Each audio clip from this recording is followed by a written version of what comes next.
அனைவருக்கும் வணக்கம். வாரம் ஒரு அக்குபஞ்சர் புள்ளி அப்படின்ற வரிசையில இன்னைக்கு நாம பார்க்க போற புள்ளி SI5. இந்த SI5 அப்படின்ற பாயிண்ட் எங்க இருக்கு, அதனுடைய சிறப்பு என்ன, அது என்னென்ன வேலைலாம் பார்க்குது அப்படின்ற ஒரு விஷயத்த வந்து வரிசையா பார்க்கலாம். ஃபர்ஸ்ட் வந்து அதோட லொகேஷன் அப்படிங்கும்போது இந்த சுண்டு விரல் இருக்கு இல்லையா, சுண்டு விரல்ல உள்பக்கமா இப்படி நீங்க மடக்கும் போது இங்க ஒரு பள்ளம் விழும். அதாவது இது வந்து SI1 அப்படின்னு பார்த்துருக்கோம். ஸோ அதுல இருந்து நேரம் வந்தீங்கன்னா எனக்குள்ள ஒன்று மடக்கும் போது உங்களுக்கு ஒரு பள்ளம் ஏற்படும். இந்த இடத்துல வந்து பாயிண்ட் போட்டோம்னா இது வந்து SI5, அதாவது நெருப்பில் நெருப்பு பூத புள்ளி. நெருப்புல நெருப்பு பூத புள்ளி ஏன் போடணும், SI அப்படின்றத ஏன் நெருப்பா பார்க்குறோம் அப்படின்னா வந்து நெருப்பு அப்படிங்கும்போது வந்து அது வந்து சமைத்தல் வேலையை செய்யும் அப்படின்றனால குக்கிங்காக நம்ம வந்து நெருப்பு வந்து யூஸ் பண்றோம். இல்லைன்னா ஒரு பொருளை வந்து எரிக்கிறதுக்காக யூஸ் பண்றோம், வெளிச்சத்துக்காகவும் யூஸ் பண்றோம், அது ரெண்டாவது விஷயம். இங்க உணவா பார்க்கும்போது நம்ம வந்து அதை வந்து இன்னும் பக்குவப்படுத்துறதுக்காக வந்து நம்ம வந்து இந்த இதை வந்து எரிக்கிறோம் இல்லையா, நெருப்பை வந்து யூஸ் பண்றோம். அந்த மாதிரிதான் சிறுகுடல்ல உள்ள ஒரு நெருப்பு, அந்த பூதம் வந்து சிறுகுடல் வந்து நெருப்பு பூதமா நம்ம பார்க்குறோம். ஏன்னா அது வந்து மேலும் வந்து அதாவது இரைப்பை செரித்து கைமா கொடுத்த உணவை வந்து மீண்டும் வந்து செரிக்கிறது. அதனால வந்து இது ஒரு நெருப்பு. ஓகே, ஆல்ரெடி சமைச்சு இங்க கொடுத்துருச்சு, இங்க வந்து நம்ம வந்து இந்த டைஜஷனுக்காக மீண்டும் வந்து சிறுகுடல்ல பண்ணிக்கிட்டு இருக்கு. இப்ப பண்ணதுக்கு திரும்ப எதுக்கு இன்னொரு நெருப்பு வேணும்? SI5 அப்படின்ற ஒரு விஷயத்த போடுறோம் இல்லையா, அப்ப அதுவும் என்னன்னா நெருப்பு பூத புள்ளி தான். எதுக்காக இன்னும் நெருப்பு வேணும் அப்படின்னா, இப்ப சிறுகுடல் என்ன பண்ணும், அது ஆல்ரெடி பார்த்துருக்கோம். அது வந்து உணவை செரித்து வந்து அதுல உள்ள ஜூஸ், அதாவது ரத்தத்தில் கலக்கக்கூடிய விஷயமா வந்து அது வந்து என்ன பண்ணும்னா, அதாவது இந்த ஃபேட்டி ஆசிட்ஸ் அந்த மாதிரி வந்து ஃபேட்டா இல்லாம ஃபேட்டி ஆசிட்ஸா மாத்தி இந்த மாதிரி விஷயங்களா மாத்தி என்ன பண்ணும்னா அது குடல்ல இருந்து குடல் உறிஞ்சிகளால உறிஞ்சி அப்படியே வந்து பிளட்ல கலக்கிற வேலையை பார்க்கும். ஓகே, கலந்துருது. அதுக்கப்புறம் ஏன் நெருப்பு வேணும் அப்படின்னா, அந்த பெரிகார்டியம் அப்படின்ற ஒரு விஷயத்த வந்து நம்ம என்னவா பார்த்திருப்போம் அப்படின்னா, ரெண்டாவது இரைப்பை அப்படின்றத பார்த்திருப்போம். அதாவது என்னன்னா, பிளட்ல கலந்த ஒரு விஷயம் வந்து திரும்பவும் என்ன பண்ணணும்னா பக்குவப்படுத்தப்பட வேண்டும். அதாவது திரும்பவும் வந்து குக் பண்ணணும். அதாவது ஒரு முதல் இரைப்பை பத்தாது, இன்னும் வந்து இதுல டைஜஸ்ட் ஆகி அது வந்து பிளட்ல கலந்து அது வந்து திரும்ப வந்து நமக்கு வந்து இன்னும் ஒருக்க வந்து ரீஹீட் வந்து பண்ணப்படணும். ரீஹீட் ஏன் பண்ணணும்னா அது திரும்ப திரும்ப சுற்றோட்டம் ஆக ஆக ஆகதான் ஒவ்வொரு ஒவ்வொரு சத்துக்களும் வந்து ஒவ்வொரு தாதுக்களா வந்து கன்வெர்ட் ஆகும்.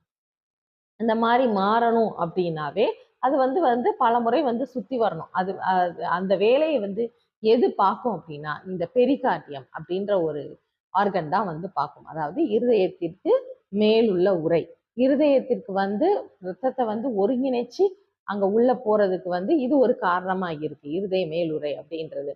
இந்த உறை இல்லைன்னா அந்த மாதிரி வந்து ஒரு சர்க்குலேஷன் நடக்குமா கேட்டீங்கன்னா கண்டிப்பா வந்து நடக்காது.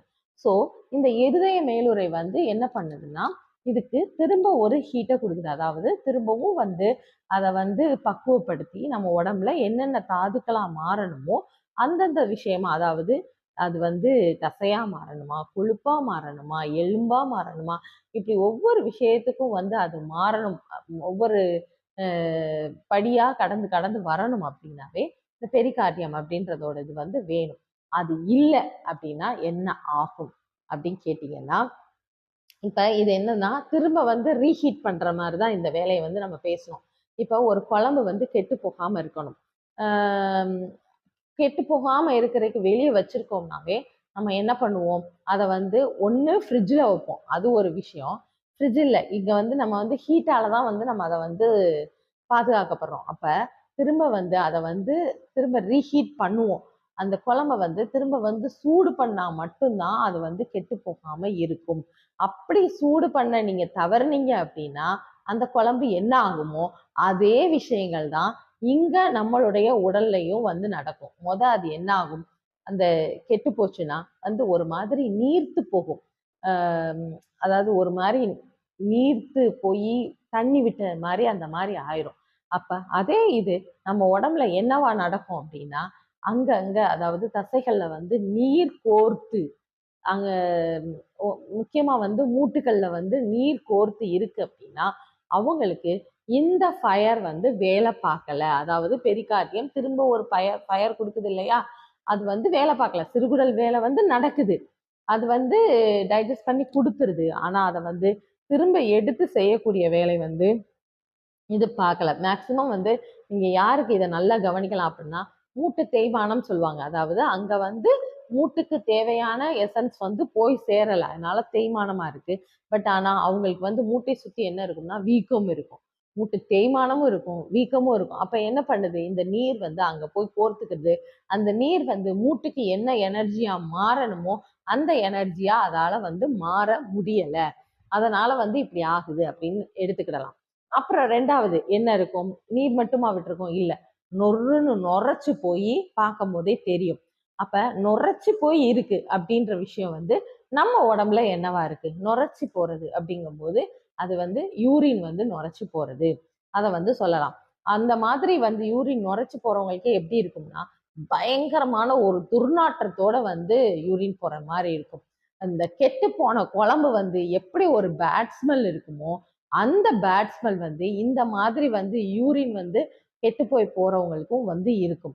ஸோ இப்ப இதுலயும் நாம வந்து தெரிஞ்சுக்கிடலாம். அங்க வந்து திரும்ப ஒரு ரீஹீட் வேலை வந்து நடக்கல அப்படின்ற விஷயத்த வந்து அருமையா தெரிஞ்சுக்கிடலாம். ஓகே. இவங்களுக்கு வந்து இதுல மட்டும்தான் துர்நாற்றம் இருக்குமா அப்படின்னு கேட்டீங்கன்னா, கண்டிப்பா இல்ல. அது எப்படி இருக்கும்னா, உடம்புலயுமே வந்து பிசுபிசுப்பான வியர்வை. அதாவது நல்ல ஒரு வேலை பார்க்கும்போது எப்படி வரணும்னா, அந்த வேர்வை வரும். அந்த வேர்வை வந்து உங்களுக்கு வந்து உப்பா இருக்குமே தவிர, வேற எந்த பேட் ஸ்மெல்லும் வந்து இருக்காது. ஆனா, இந்த மாதிரி நபர்களுக்கு வந்து வரக்கூடிய வியர்வை வந்து எப்படி இருக்கும்னா, வேர்த்தாலே ஒரு மாரி வந்து ரொம்ப பேட் ஸ்மெல்லா இருக்கும். ரொம்ப பிசுபிசுப்பா இருக்கும். அப்போ இத எப்படி பார்க்கலாம் அப்படின்னா, அவங்களோட சட்டையிலலாம் வேர்வை வந்து கறை படிய ஆரம்பிக்கும். அப்ப கறை படியுது அப்படின்னாவே, அங்க வந்து ஏதோ ஒரு பொருள் வந்து இன்னும் செமிக்கப்படாம இருக்கு. அது அப்படியே அங்க ஸ்டோர் ஆகி இருக்கும்போது, நமக்கு வந்து வியர்வை வந்து அந்த மாதிரி வரும். அப்போ இந்த மாதிரி துர்நாற்றத்தோட வியர்வை வர்றதா இருக்கட்டும், துர்நாற்றத்தோட யூரின் போறது, துர்நாற்றத்தோட வந்து மோஷன் போறது, இப்படி எந்த ஒரு பிரச்சனை இருந்தாலும் உடம்புல பேட் ஸ்மெல் அப்படின்ற ஒரு விஷயம். இன்னும் வந்து எடுத்துக்கிட்டோம்னா, பல்லு வந்து பேட் ஸ்மெல் அடிக்கும். வாய திறந்து பேசுனாங்கன்னாவே, பேச்சுல வந்து அந்த துர்நாற்றம் வருதுன்னு சொல்லிட்டு பக்கத்துல போறதுக்கே இது பண்ணுவாங்க. இந்த மாரி விஷயங்கள். தலை வந்து வாடை அடிக்கிறது. இந்த எல்லா விஷயங்களுக்குமே வந்து நம்ம இந்த SI5 போடும்போது நல்லா கேட்கும். ஆ இது எல்லாமே கேட்கும், கேட்கும், கேட்கும் அப்படின்னு சொன்னாலுமே, அடுத்து இது வந்து தொடர்ந்து நடக்கக்கூடாது அப்படின்னா, நம்ம அந்த விஷயத்த வந்து அதாவது ரீஹீட் நம்ம உடம்பு பண்றதுக்கு வந்து நம்ம தயாராக்கி குடுக்கணும். ரீஹீட் எப்ப பண்ணும்? அப்படின்னு பார்த்தோம்னா, அது வந்து கரெக்ட்டா இந்த பெரிகார்டியத்தோட டைம் அப்படின்னு எடுக்கும்போது, அது வந்து 7 டூ 9. உங்களுக்கு வந்து ஏற்கனவே வந்து உஷ்ணம் வந்து அங்க பத்தாம இருக்கு. இந்த மாதிரி பிரச்சனை உள்ள நபர்கள், கண்டிப்பா வந்து இந்த 7 மணிக்குள்ள வந்து உணவு அப்படின்ற விஷயங்கள வந்து முடிச்சுக்கணும். அதுக்கப்புறம் வந்து நீங்க வந்து வேற எதுவும் வந்து சாப்பிடக்கூடாது.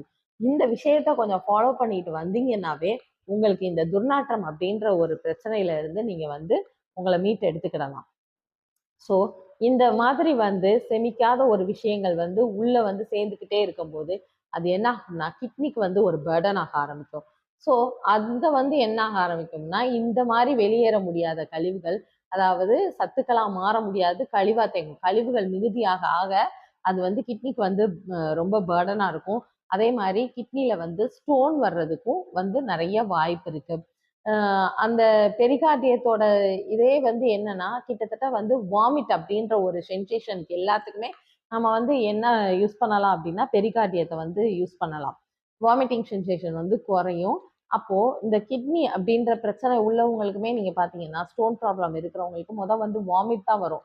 இது மூலமாவும் நம்ம வந்து தெரிஞ்சுக்கலாம், அங்க பெரிகார்டியத்தோட ஃபயர் அப்படின்ற ஃபயர் வந்து அவங்களுக்கு வந்து கிடைக்கல. அதனால வந்து இந்த அளவுக்கு இருக்கு அப்படின்றதையும் எடுத்துக்கலாம். அப்புறம் இன்னும் வந்து லொகேஷன் பாயிண்ட் அப்படின்னு பார்க்கும்போது, இது வந்து இங்க மணிக்கட்டு பக்கத்துல இருக்கிறனால, இந்த இடத்துல வந்து கை வலி, மணிக்கட்டுல உள்ள எல்லா பிரச்சனைக்குமே எதுவும் தூக்க முடியல, வீங்குது. இந்த மாதிரி அத்தனை விஷயத்துக்குமே வந்து நாம வந்து இந்த பெரிகார்டியத்துல சாரி SIல வந்து ஃபயர் பாயிண்ட் வந்து போடலாம். அது மட்டும் இல்லாம, இது என்ன ஆகும் அப்டின்னா, உள்ளுக்குள்ள வந்து இப்டி நீர் கோர்த்து, இப்டி கெட்டு போயி, துர்நாற்றமான ஒரு விஷயங்கள் இருக்கும்போது, நம்ம உடம்புல என்ன ஆகும்னா, அது வந்து அப்டியே ஒரு மாதிரி வந்து உஷ்ணத்த வந்து கிரியேட் பண்ணிக்கிட்டே இருக்கும். நம்ம பாடியில வந்து ஹீட் வந்து அதிகமாயிக்கிட்டே இருக்கும். அப்ப ஹீட் வந்து அதிகமா நீங்க இது வந்து நல்லா பார்க்கலாம். அந்த நுரைச்சு போய் இருக்கிற குழம்புக்குள்ள நீங்க ஒரு நாள் கை விட்டு பாருங்க. அந்த இது வந்து ஒரு மாதிரி ஒரு உஷ்ணம் வந்து கண்டிப்பா தெரியும். இது எப்படி உஷ்ணம் ஆகுதுன்னு நீங்க டெஸ்ட் பண்ணணும்னு நினைச்சீங்கன்னா அந்த இதுல விட்டு பாருங்க. உங்களுக்கு அந்த ஹீட் வந்து உங்களால உணர முடியும். ஸோ ஓகே, இந்த மாதிரி வந்து உடம்புக்குள்ளேயே வந்து உஷ்ணம் வந்து தேங்க ஆரம்பிக்கும். தேங்க ஆரம்பிச்சு அது வந்து நமக்கு என்ன ஆகும்னா ஒரு ஃபீவரா கூட வெளிப்படலாம். அந்த மாதிரி நாள்பட்டு தேங்கி தேங்கி தேங்கி தேங்கி ஃபீவரா வரலாம். அதே மாதிரி இதுல என்னவும் நடக்காது அப்படின்னா, இந்த மாதிரி நபர்களுக்கு பிசுபிசுப்பான வியர்வை இருக்கும். ஆனா நல்ல வேர்வை அப்படின்ற ஒரு வியர்வை வந்து வராது. இல்லைன்னா வேர்க்கவே வேர்க்காது. இந்த மாதிரி வேர்க்கவே வேர்க்கலைனாவே நமக்கு என்னன்னா நம்ம உடம்புக்குள்ள வந்து டெம்பரேச்சர் வந்து அப்படி நின்றுக்கிட்டே இருக்கும். ஸோ அந்த டெம்பரேச்சரை வந்து ரெடியூஸ் பண்ணணும் அப்படின்னா நமக்கு வந்து கண்டிப்பா வந்து வேர்க்கணும். இன்னும் இதை எப்படி தெரிஞ்சுக்கலாம் அப்படின்னா, ஃபீவர் டைம் வந்து சொல்லுவாங்க. நார்மலாவே பெரியவங்க என்ன சொல்லுவாங்கன்னா, வேர்க்க ஆரம்பிச்சிருச்சு, இனிமேல் வந்து காய்ச்சல் விட்டுரும் அப்படின்ற ஒரு விஷயத்த வந்து சொல்லுவாங்க. ஸோ அந்த வியர்வை அப்படின்ற ஒரு விஷயம் வந்து நடக்கும்போது இந்த மாதிரியான பிரச்சனைகள் எல்லாமே சரியாகும். உங்களுக்கு வியர்வை வந்து சரியில்லை அப்படின்னாலும் இதை போடலாம். உங்களுக்கு வந்து துர்நாற்றம் ரொம்ப இருக்கு அப்படின்னாலும் இதை போடலாம். அதோட வந்து இந்த சாப்பாட்டு முறையும் சேர்த்து நீங்க மாற்றும் போது உங்களுக்கு இது ஒரு நல்ல ரிசல்ட் கொடுக்கும். அக்குபஞ்சர் அப்படின்ற ஒரு மகத்தான மருத்துவத்தை அனைவரும் பயன்படுத்தி பலம் பெற வேண்டும் என்று கேட்டுக்கொள்கிறேன். நன்றி, வணக்கம்.